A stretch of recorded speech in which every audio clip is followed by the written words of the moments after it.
Ambassador Eikenberry, do you think we've got enough civilians working now? I mean, it seems like an awful small number when you're talking about 100,000 troops, and we've got less than 1,000 civilians out there right now. And there were press reports earlier that said State Department employees were in fact refusing to go. And I know we can't compel, but that they were refusing to deploy to Afghanistan. It's happening awful slow, and we've been hearing this now for 8 years, that we need to, to bring people in to augment, if you will, the troops with civilians. Well, Congressman, as you know, we're not trying to match military numbers right now. It's not about how many; it's what effects do they get.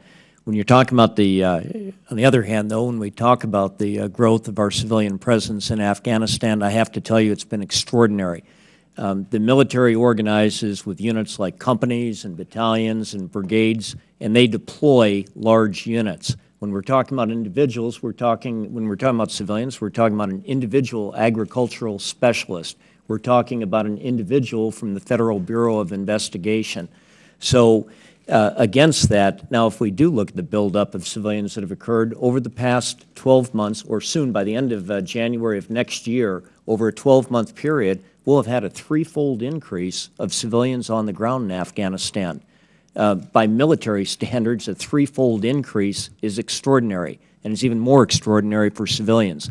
Do we have enough on the ground right now for the present mission that we have by the end of January? We'll have what's needed. We will have to grow further, though, now with the decision that the President's made for the strategy of where we have 30,000 more troops coming in. That will mean that we'll have additional requirements out in the field, and we meet those. But if I could give one example of what's— If I could, sir, I'm running out. I think it's important in context, sir.